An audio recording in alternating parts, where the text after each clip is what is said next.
Spent my whole life searching for a shelter for my soul, an understanding of the greater plan.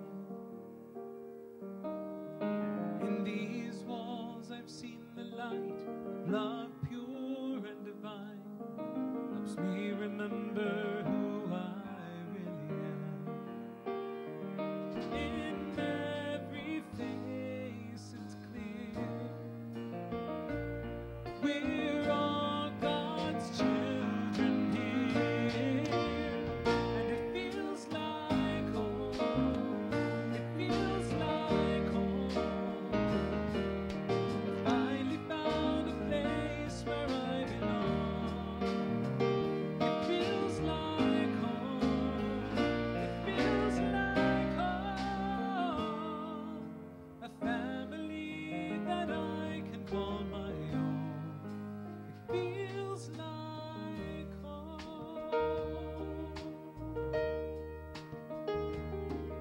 It's a place to share your burden.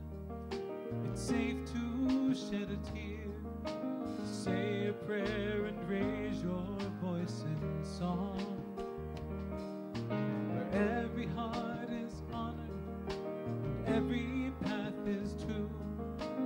No one's here to judge you right or wrong, and there's no shame, no sin in this place where love begins, and it feels like home, it feels like home. I finally found a place where I belong. It feels like home, it feels like home, a family that I can call my own. It feels like home.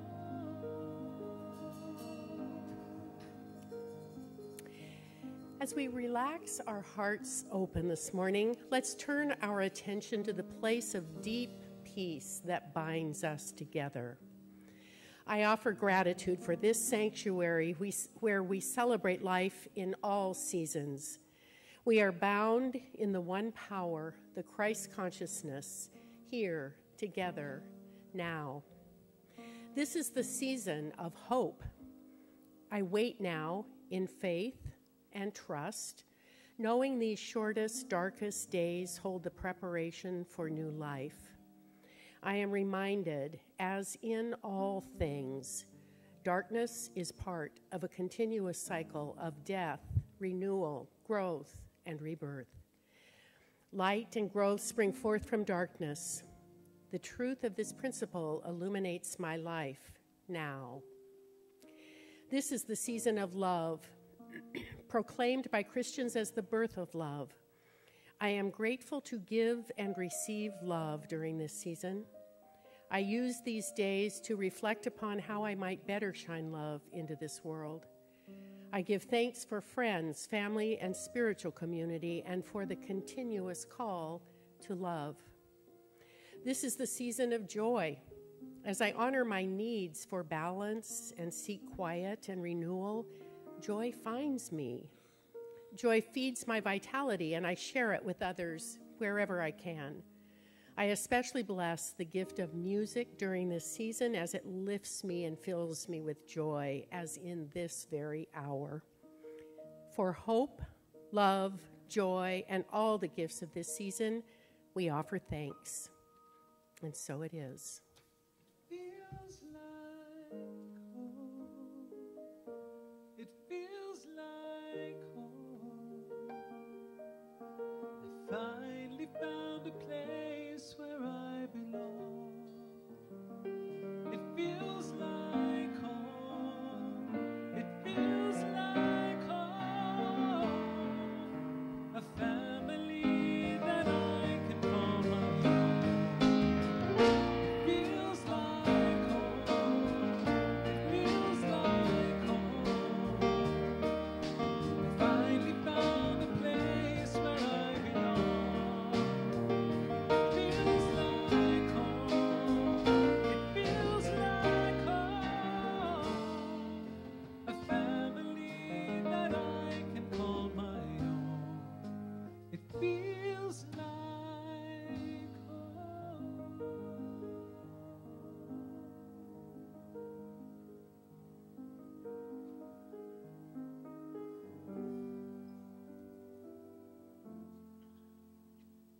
If every day were Christmas, how different life would be. If not one day, but all the year was ruled by charity. Had we the faith in miracles a child has Christmas morn, each day would be love's manger, and Christ would be reborn. In us again to change and heal our outworn wars and ways. Had we a child's or a shepherd's gift for wonderment and praise. Yet every day is Christmas when we have learned to live, not so much in how to get, but how to truly give. And like a child can wonder, and like a child can pray, but have the grown-up wisdom to give ourselves away. I am a child of the living God, made in the image of perfect love. All that I am, all I've been given to you, my God, I surrender. I surrender.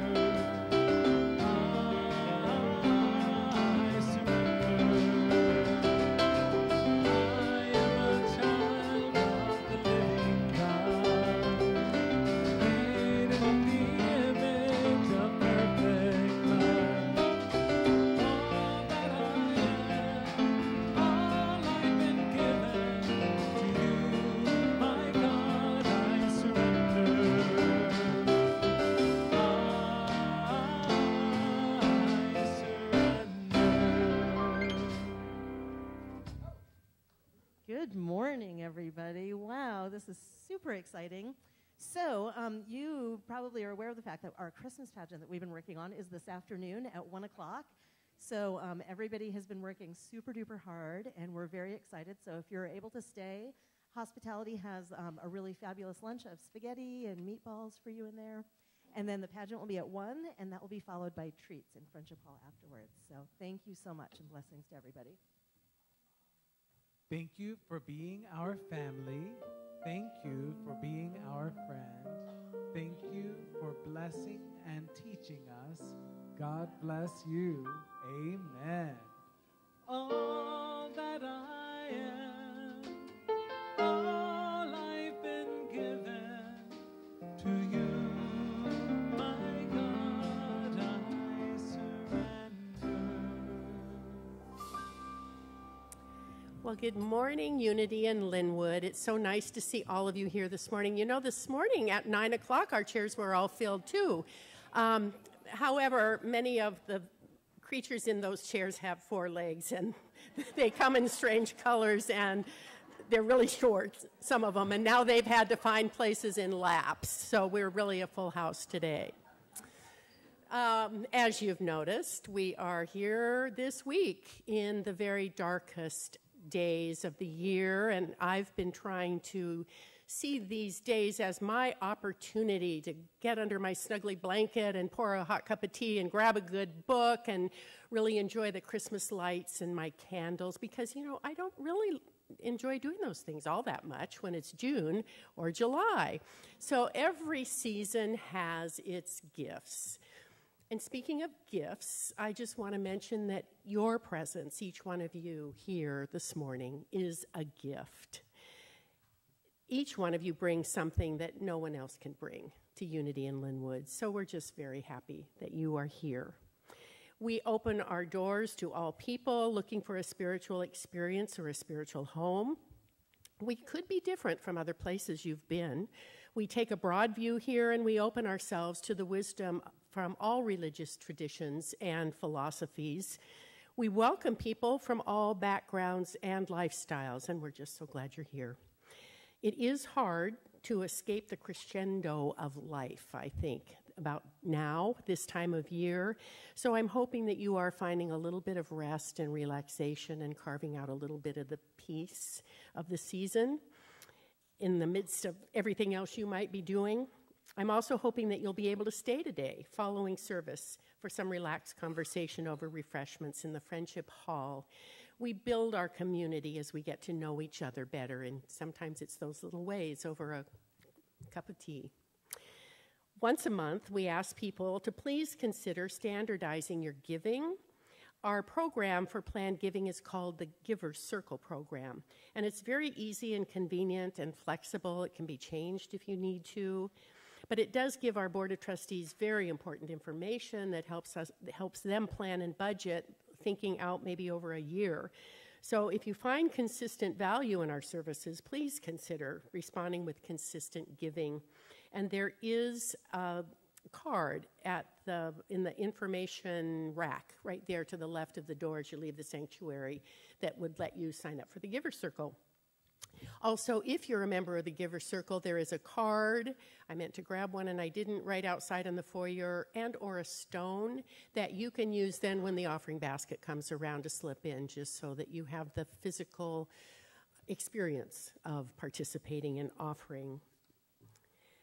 We have a very timely thought for you today on prayer. This was written by Myrtle Fillmore, so a while ago, one of Unity's co-founders, of course. Myrtle said, "We can learn a most important lesson from the faith of the child who hangs his stockings by the fireplace for Santa to fill with the gifts he has been asked to place in it. Instead of trying to lessen the faith of the child in the unseen helper, it would be vastly beneficial to us if we learned from him how to ask, how to stretch forth the empty hand, and find it filled. The teaching should be that there is a loving helper who answers our prayers, an ever-ready provider for all our needs. Gradually, the teaching can lead the child more and more to understand that everything good comes from the provider, but always faith and willingness to receive are the conditions under which our prayers are brought into visible answer. Unity in Linwood, of course, offers prayer support here any time of night or day through our prayer ministry. And if you ever find yourself challenged to hold on to the faith and the willingness to receive, as a child might be better able to do, our prayer team might be able to help with that. I have found their support to be powerfully uplifting. As you know, there are many ways to access prayer here, prayer support. I got to thinking something for every personality style, perhaps. Maybe the easiest way is just to grab that prayer request in the back of the chair in front of you, write the request, slip it into the offering basket when it comes around. Two other very easy ways: calling the confidential prayer line anytime, night or day, any day of the week, and our online prayer request link. Both those places are places you can easily leave a prayer, and they will be prayed over by our prayer ministry. And the most personal way, of course, is to come up after a service, find one of our prayer chaplains. They have purple prayer stoles around their necks, and if the prayer chaplains wouldn't mind just standing now, you'll be able to recognize them when you come up. Thank you, thank you. And we've discovered that it really works best to kind of shift off to just this side or the other in the sanctuary. The middle tends to get a little bit congested. Affirmations are another tool that support our empowerment. Charles Fillmore said this: "Affirmations are positive statements of truth. By affirming truth, we are lifted out of false thinking into the consciousness of spirit. Each time we pray positively and faithfully, we are calling forth the divine activity that is always within us." Let me share today's affirmation with you, and then I will invite you, if it works for you, to stand and we'll share it together. I follow the star of divine inspiration as it twinkles on the horizon of my consciousness, knowing that it would make me new. Please stand. And together, I follow the star of divine inspiration as it twinkles on the horizon of my consciousness, knowing it will make me new. So let's take a minute and just greet each other this morning.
Yeah, yeah.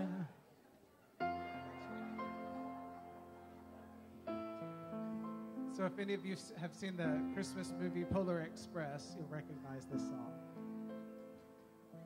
Children sleeping, snow is softly falling, dreams are calling, like bells in the distance. We were dreamers not so long ago, but one by one we all had to grow up. When it seems the magic slipped away, we find it all again on Christmas Day. Believe in what your heart is saying. Hear the melody that's playing. There's no time to waste.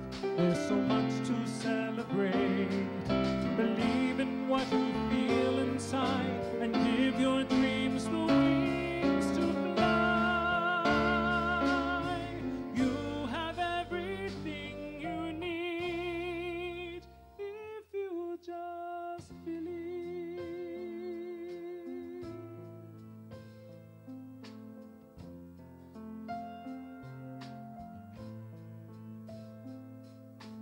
Trains move quickly to their journey's end.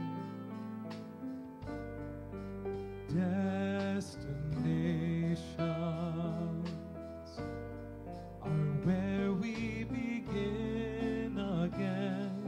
Ships go sailing far across the sea. Trust in starlight to go where they need to be. When it seems that we have lost our way, we find ourselves again on Christmas Day. Believe in what your heart is saying. Hear the melody that's playing. There's no time to waste. There's so much to celebrate. Believe in what you feel inside and give your dreams the wings to fly. You have everything you need if you just believe. If you just believe. Just believe. Just believe.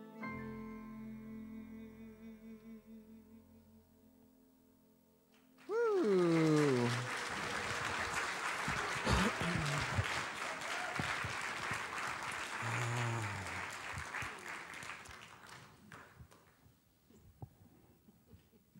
Hey. I learned that from Rabbi Ted. Rabbi Ted taught me that. Rabbi Ted taught me that. Hey. Every service at Unity in Linwood has an ambassador. This person's role and responsibility is to assist you in your exploration and discovery of this evolving divine idea we call Unity in Linwood. So if you have a question about what we believe, about what we teach, about what is available to you on your exploration, you're invited to engage her in conversation. You won't be sorry you did. Her name is Nan Allen. Will you wave to these kind people, please, Nan Allen? I would invite you to grab a 2018 Adult Education Flyer from the Welcome and Information Center or from the lobby. The season will start on January 2nd, Tuesday evenings at 7 o'clock p.m. with a class called Unity Basics. I will teach this. It's drawn from the book The 5 Principles by Reverend Ellen Debenport. Other faculty for the year include Reverend Nina Clark, Mother Kathy Chalmers, Rabbi Ted Falcon, licensed Unity teacher Barbara Thorpe, and more. The words are Charles Fillmore's. He would use them at the beginning of any teaching. If you feel so inclined, feel free to repeat after me. His words were, I am. I am now. I am now in the presence of pure being. And immersed in the Holy Spirit of life, love, and wisdom. I acknowledge your presence and your power. O blessed Spirit. In your divine wisdom. Now erase my mortal limitations. And from your pure substance of love. Bring into manifestation my world. According to your perfect law.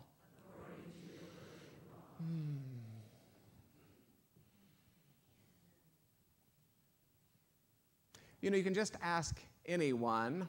Just ask anyone at all. And the favorite verses which are certain to pour forth from the human tongue will include such tried and true favorites as this too shall pass, and God helps those who help themselves, and spare the rod, spoil the child. God works in mysterious ways, and of course cleanliness is next to godliness, and I wouldn't argue that particular point. But so it is with the topic of this third in our Christmas series, and soon thereafter 3 kings from the east traveled to the manger. Now see, I thought we were going to fix that, Cameron. I don't know. I traveled to the manger where their baby Jesus lay to pay homage.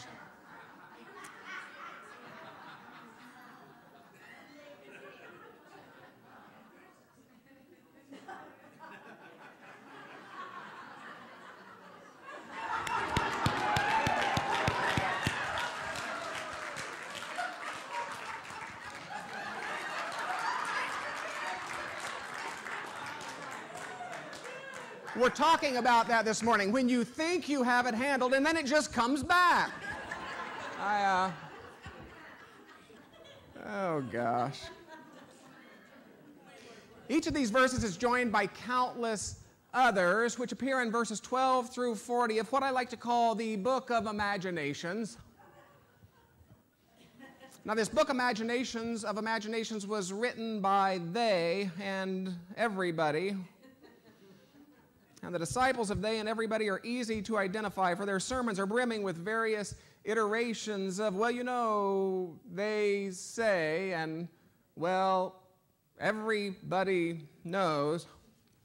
So yes, while these and countless other verses appear in this book of imaginations, none of these verses appear in your Judeo-Christian Bible. So while the Book of Imaginations being compiled even today under the faceless and tenacious editorship of they and everybody, while the Book of Imaginations summarizes a visit by 3 kings from the east to the manger where Jesus was born, the Gospel of Matthew offers no such summary. Rather, this particular gospel offers a summary of a visit by an unspecified number of Gentile seers, we'll call them this morning, from a place described no more specifically than from the location of the morning sun.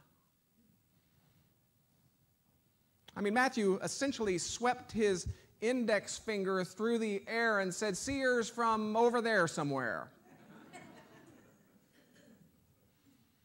The Gospel of Matthew offers a summary of a visit by an unknown number of Gentile seers carrying 3 gifts, hence our confusion. Gifts which were among those offered by the king to Apollo at the temple, gifts which were among those offered by the Queen of Sheba to Solomon. You understand these gifts are gifts suitable to royalty. They carry these gifts to the house in which Jesus and his family had been living. This is the story offered by the Gospel of Matthew. Now, while I do enjoy bringing some modicum of precision to bear on our inevitably slippery, even sloppy collective memory, and you know I do, that's not the point of this morning's conversation. Rather, I will invite you to explore with me what I believe to be a profound teaching from this nativity narrative of Matthew about the human experience, a profound teaching about consciousness, active in the individual arena and the collective arena alike. Said the little lamb to the shepherd boy,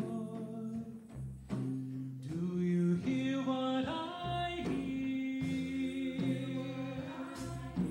Ringing through the sky, shepherd boy, do you hear what I hear?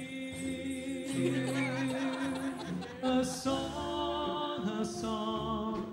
high above the trees, with a voice as big as the sea, with a voice as big as the sea. So let's begin this morning by doing what we've done for the last 2 weeks. Let's begin with a willingness to find ourselves in this story, understanding and embracing that this is what Jesus and that this is what the followers of Jesus as parabolic teachers would have us do. Let's begin with a willingness to completely set aside a modern paradigm of normative Christianity, a modern paradigm which would have us gather on Sunday mornings such as this in the company of some authority figure who would interpret the story for us, requiring virtually no personal responsibility on our parts whatsoever. Let's begin with a willingness to completely set aside a modern paradigm of normative Christianity in which someone else is expected to do the work for us, for a more appropriate paradigm in which we as brothers and sisters actively share a path of exploration and discovery. And in so doing, let's consider just what it might have been like to be in a gathering of Gentiles who were called by a star to a most unlikely, a most ironic inspiration. Mr. Fillmore, in one of his writings, equates stars to a psychic experience, and I certainly wouldn't disagree with this. Given this, let's consider just what it might have been like to be in a gathering of people, perhaps a gathering not unlike this gathering, a gathering of people who had a compelling vision, a profound knowing, if you will, about a higher way of being together. And for those who are with us for the first time, it does seem clear to me that for a people so terribly oppressed as the first century Jews and Jewish Christians, the birth of Jesus certainly represented a higher way of being together, not as subjects in an imperially driven world marked by power, but as equals in a divinely inspired world marked by justice. Now imagine the questions they would have had to navigate from their spouses, from their parents, from their peers. So let me get this straight, they might have heard. Let me get this straight. You have a vision, you do. You have a knowing of a higher way of being. So you're planning to walk across the desert with your little friends?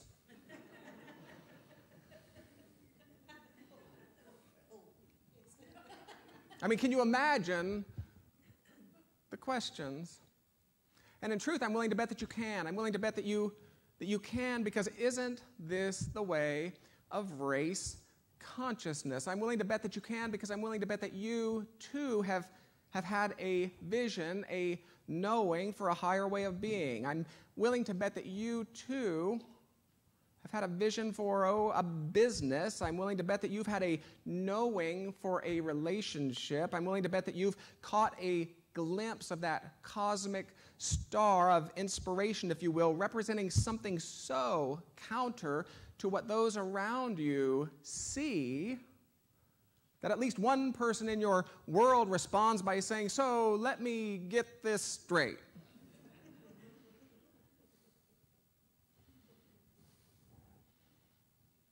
And I wonder what place this tale might have assumed in history if these magi, if these seers had responded by saying, "Wow, you know what, you're absolutely right. You're absolutely right. We really must have lost our minds for a moment. Thank you for reminding us that this really is an absolutely crazy idea. Clearly, this deep knowing should wait until the dishes are done. Clearly, this deep knowing should wait until the kids are grown. Clearly, this deep knowing should wait until I get all of my stuff handled." And if you take one thing from this conversation this morning, let it be this one. Please don't wait until you have all of your stuff handled before you begin to live your life. Please don't do that. As Reverend Kathy Ann said this past week, as an eternally unfolding soul, you will always have more stuff.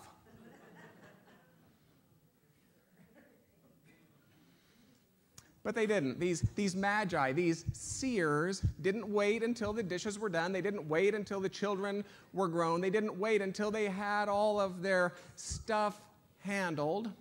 They followed, like our Virgin Mary from last week. There is a moment of yesness in the tale. There's a moment of obedience, a moment of welcome. There is a moment of permission in the story. Now, see if you can relate to this. If the journey had been easy, these magi, these seers, wouldn't have had to stop and ask for directions, which they did. If that star, which had first drawn them from their mundane lives, had remained visible throughout the entirety of their journey, they would have walked in a straight line from Matthew's somewhere over there to the house where Jesus and the family lived, and then would have deposited their loot and returned home. But we can infer that at least once they lost sight of that star, because they stopped and they asked for directions. We can infer that at least once they had to be reminded of the purpose which had drawn them forth in the first place. And I say, well, welcome to the human experience. Welcome to the human experience. For isn't it easy for those cosmic stars of inspiration to become obscured by the clouds of our own humanity? Isn't it easy for that vision, for that knowing to become obscured by the clouds of doubt, by the clouds of societal limitation, by the clouds of history, by the clouds of evidence? And I have to tell you, I quite despise this evidence. I despise this evidence, for it would stand before you this morning and say, you know, statistics clearly show that spiritual community, especially in the Pacific Northwest, is absolutely dead. Why, you can't possibly grow a youth and family ministry in the Pacific Northwest. You can't compete with the Seahawks. You can't compete with traffic, parking, weather, which according to the argument is either too good or too bad to support your purpose in any given week. Evidence would stand before you today and effectively say, you know, you can't do that. I despise evidence. There's something of a deep knowing in me. Maybe you share it. I suspect you do. Maybe we're like those seers of old. There's something of a deep knowing in me that this idea of a spiritual community which stands to demolish the walls of fear and ignorance among people of faith in a world which would erect them, that this idea of a spiritual community which espouses the divine nature of life in a world which would sell that out for something of a greedy motive, that the idea of spiritual community which would tell its children that they are God's creation and that their friends are God's creation, and as such they are made of really good stuff, in a world which would espouse such finished and flawed ideas as original sin. I have to believe that this idea has a place in our world. I believe that. So our magi stopped and they asked for directions. And what we come to understand is that the very inspiration which would call them from their mundanity, the very inspiration which they sought to foster, Herod sought to destroy. The very inspiration which they experienced as hope, Herod experienced as threat. Said the shepherd boy to the mighty king, do you know what I know? In your palace warm, mighty king, do you know what I know? A child shivers in the cold. Let us bring him silver and gold. Let us bring him silver and gold. I have to believe that Emily Cady addressed this moment in her classic teaching text, Lessons in Truth. It's an edited quote. Suppose a man has become solidified in wrong belief. You introduce the truth, and the very newness of it creates new hope, new joy, new health. After a little time, a sort of mental ferment takes place. Boy, there's a term you don't use every day. One is apt to feel nervous way down in the depths. If he has been sick, he'll begin to feel old diseases. If he's been bad, old desires and habits will take possession of him with new force. If he's been holding denials and affirmations about business affairs until they have looked hopeful, all at once they seem to collapse. All the new beliefs that lifted him into a new world for a few days seem failures. And he seems on the very verge of breaking up generally. What has happened? She asks, and she answers her own question. There's been a clash between the old condition and the new thought entering you. And the old mortal is kicking vigorously against the truth. She concludes by saying, don't be frightened. Something higher, something better always comes from this.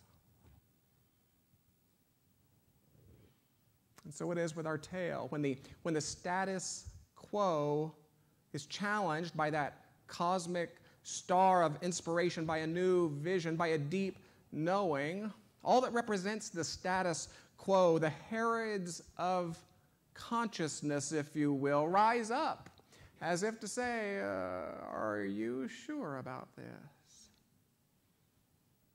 I mean, get a new idea of your value, and a pre-existing idea of your value seems to rise up as if to say, Are you sure about this? Get a new idea of your health, and a pre-existing idea of your health seems to rise up as if to say, are you sure? I have to wonder if we as a larger community are experiencing this chemicalization, this second force of Emily Cady. I have to wonder if the tremendous friction so clearly underway is a result of an emerging new idea clashing with something of a pre-existing old dying consciousness, and that status quo consciousness is responding with heightened violence, as if to say to humanity, are you sure?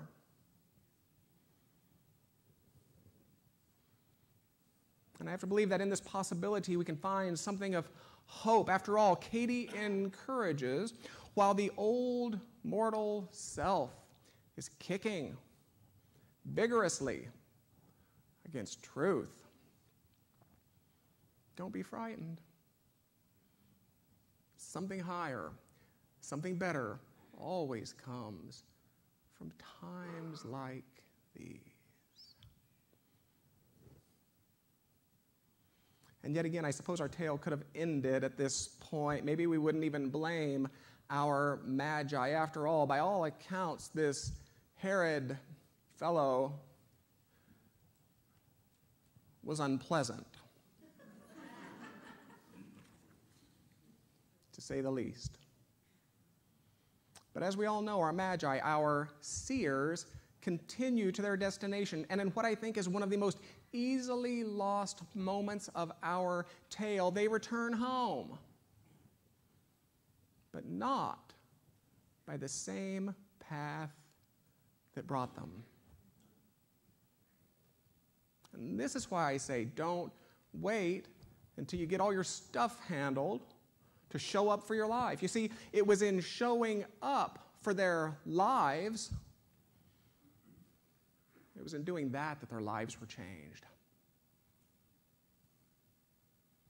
And so it is that as we embark upon one of truth's holiest weeks, I say it that way, surely we can agree that such tales cannot be owned by any one people. As we embark upon one of truth's holiest weeks, I would invite each of us to begin as our magi began.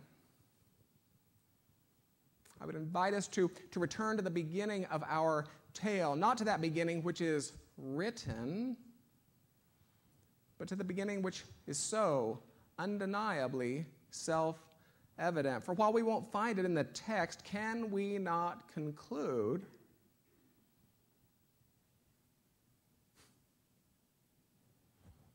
that there would be no tale at all? There would be no magi. There would be no star, no journey, no Herod. There would be no change. There would be no return if it, bless you, if at some point they hadn't looked up.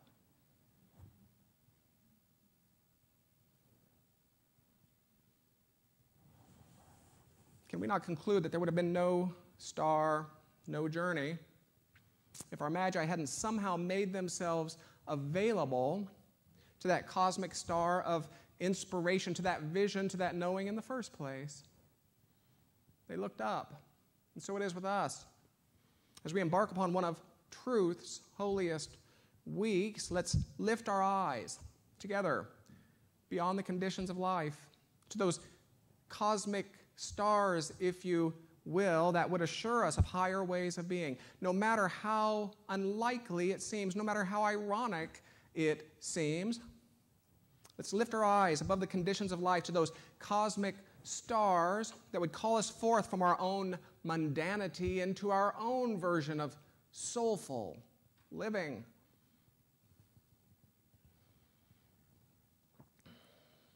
Every week I send a document to the various leaders within our organization.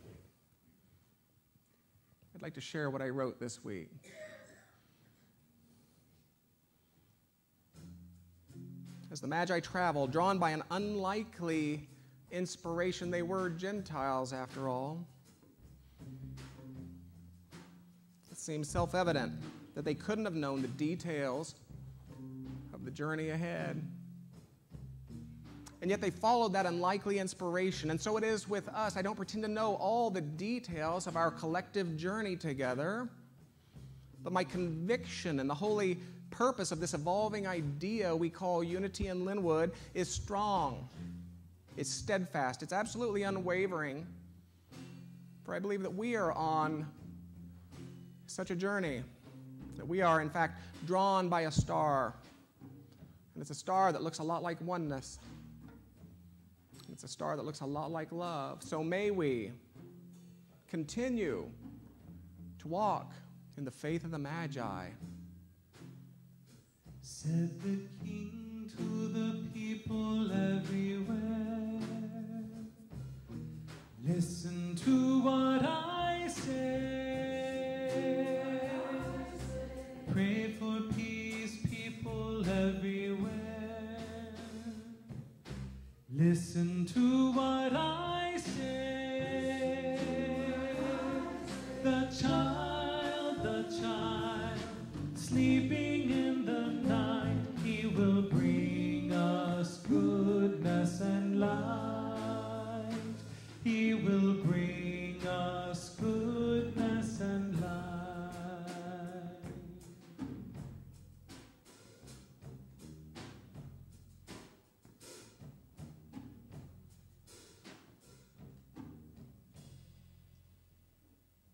I could just listen to you guys for a while.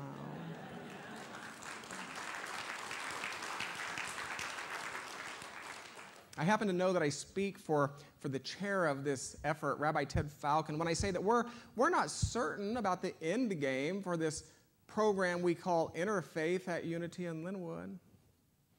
But we're certain that it's an important work. We're certain that it's valuable. We're both absolutely willing to continue to show up for it, to make it welcome at Unity in Linwood. That's what we know.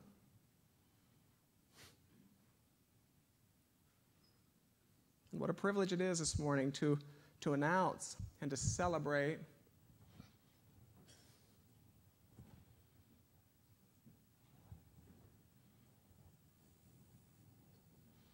what a privilege it is to announce this morning and to celebrate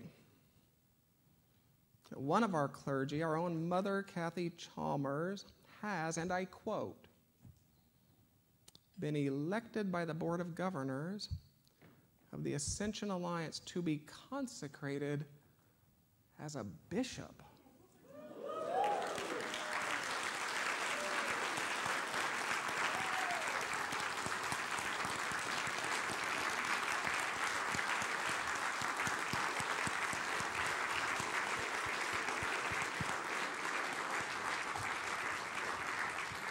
And so it is that I've invited Mother Kathy, or as we from this point forward may begin to call her Bishop-elect Kathy. I've invited her this morning to help us look up. Help us look up. So we close this portion of our morning with a time of meditation, a time of reflection. If you're comfortable doing so, feel free to take a deep breath. Make your body comfortable in whatever way suits you. And Bishop-elect Kathy Chalmers, take us into a time of meditation.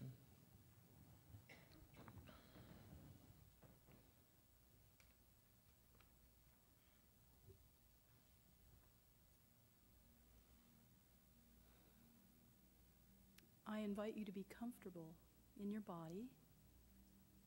Feel yourself in the chair, feet on the floor, grounded. Notice your breath and place yourself in the great silence of the divine presence. Is there a star in your awareness pointing you to the Christ consciousness? Is there something in your life that keeps you from looking up or from following that star?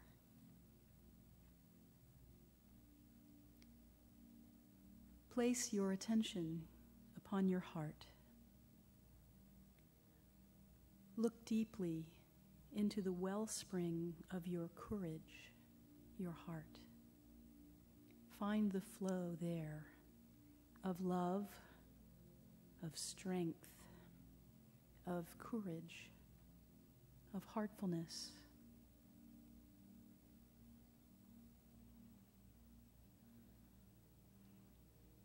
Now let your heart direct your gaze outward from any worldly or personal distractions, those Herods of consciousness,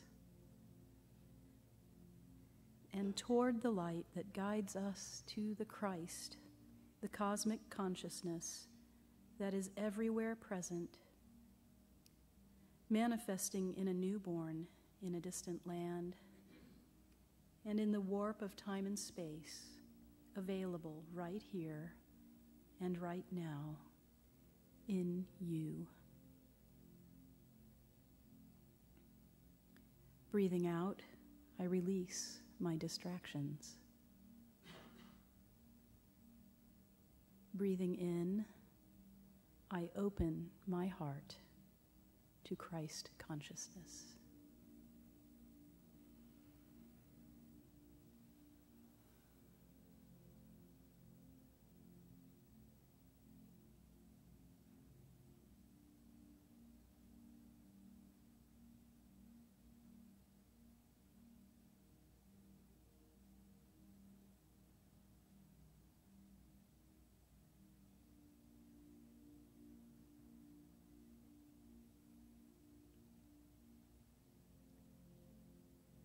May the quest of the Magi be our own in these holy days and nights. And so it is.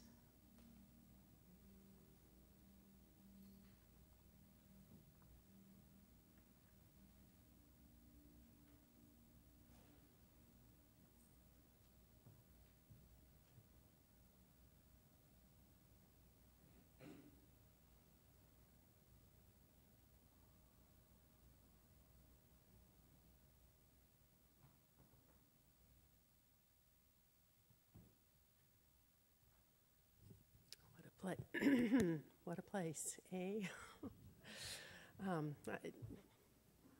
Dr. Richard, thank you so much for the really hard work of bringing a story so much alive, the musicians for their beautiful part in it all, for our Bishop-elect Kathy for being in our midst, and for... no, that's right. And I just have to say, and for calling us above our mundanity, because I can't think of any place else that I can say that, and they would know what I'm talking about.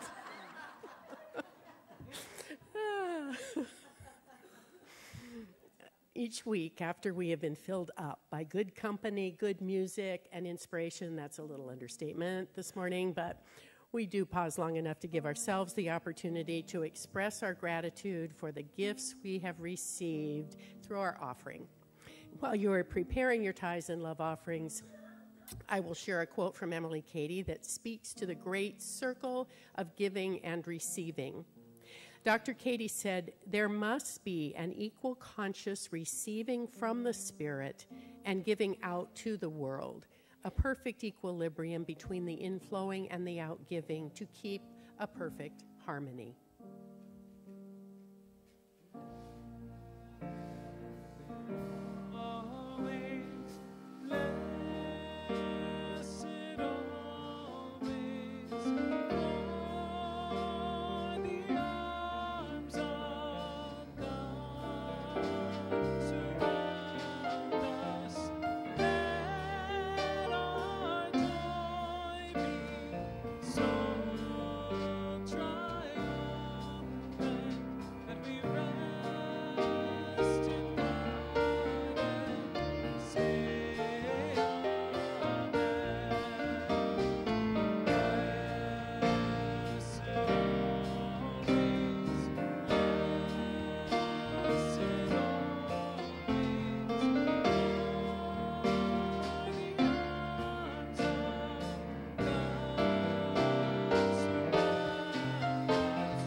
May the love and the gratitude from which we give bless and multiply all that we have, all that we receive, all that we give. Let's just do that again. I'm going to start it all over.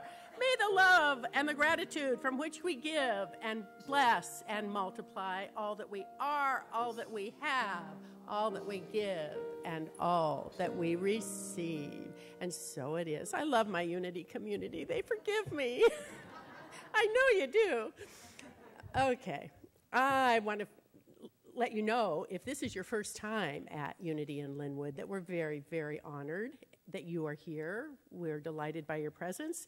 I'll orient you just quickly. There is a newcomer's card in the back of the chair in front of you where you can gather a little more information. There's a DVD right in the information rack to the left of the door as you leave. That shows you some of the activities that go on here. And if you'd like to be on our mailing list, just fill out that Stay in Touch card that's also in the back of the chair. That way we'll have your contact information and we can send to you just a couple of emails a month for both information and inspiration. So if you are new and you would like us to acknowledge you with just a little applause, would you raise your hand? Oh, I see at least one hand, so thank you so much. I have a few announcements and always a reminder, the welcome and information station right back there in our corner is a place we can ground ourselves, orient ourselves to what's going on here. That's where we register for all specific events. Let's see. I do want to remind you that our youth this afternoon are doing the pageant, so refreshments are more like lunch today, and please have some, and then come on back to the sanctuary for the Christmas pageant, The Birth of Jesus, written by Angela Ekram, our own licensed Unity teacher. I want to mention that the flowers this week are in honor of Michelle and Stacy and the Youth and Family Ministry.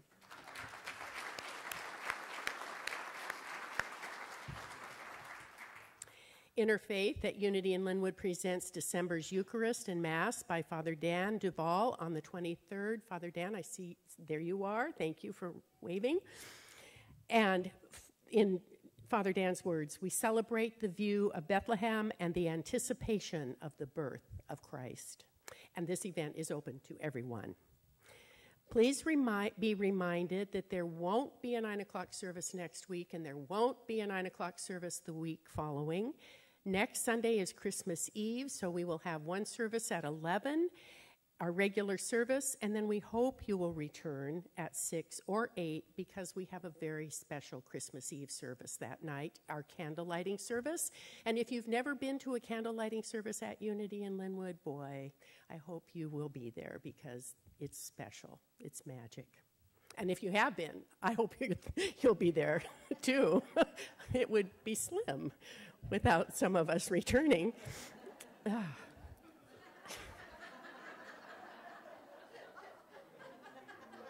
you laughing at me behind my back? That's good. Breathe. And finally, I have a couple of announcements about health and wellness offerings. There are two coming up soon, so I want to announce them both. On Sunday, January 7th, now that I've given myself such a great sales pitch, I'm doing a workshop entitled Your Spiritual Heart. That's the book by Dr. Reverend MacArthur. And I will teach his very, very simple tool for accessing our heart's wisdom and offer a 4 to 6 week study guide for independent study so you can make use of this tool quite quickly for you every day. We're suggesting study partners, so grab a partner, come to the meeting on the 7th. If you don't have a partner, come on anyway and listen, and chances are you can find a partner there. This heart wisdom tool is practical spirituality in action. And then on Saturday, January 13th, we will begin a 3-week book study. The book studies will happen at 9 in the morning, 9 to 10:30. Anila Goldie, an experienced educator in our midst. Some of you heard her presentation on Africa, which was wonderful. She is leading us through the book Intention Heals. She will be our support and our guide in our ability to positively impact our own health on all levels, mental, physical, and spiritual, through the use of affirmation and this powerful book.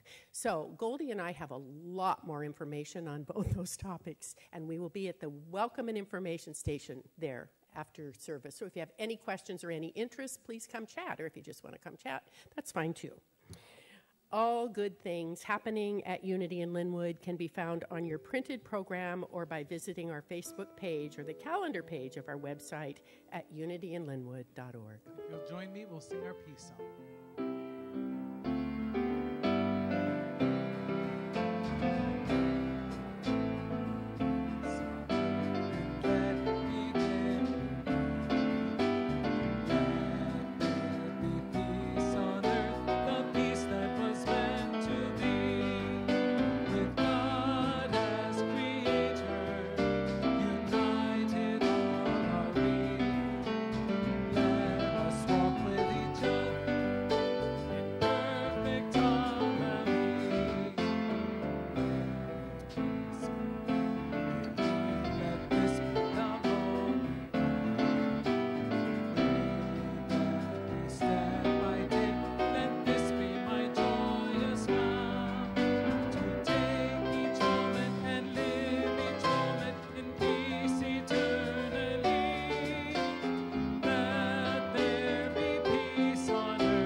Join me and look at the camera up in the balcony, and to the people, to our larger, expanded, extended virtual community, would you speak these words? We are with you. We are with you. And you are with us. You are with us. And turning back forward, if there's a first name of any soul whom you would like to introduce into this consciousness of love and support, please do so now.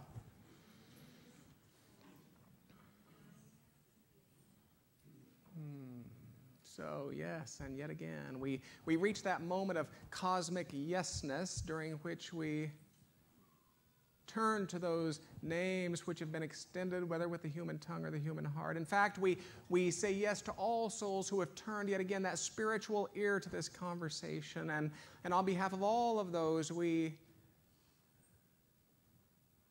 look up.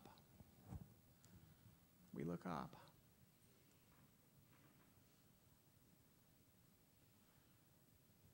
And it's with great faith and enthusiasm and boldness then that we lift our voices together and speak these closing words. The light of God surrounds us. The love of God enfolds us. The power of God protects us.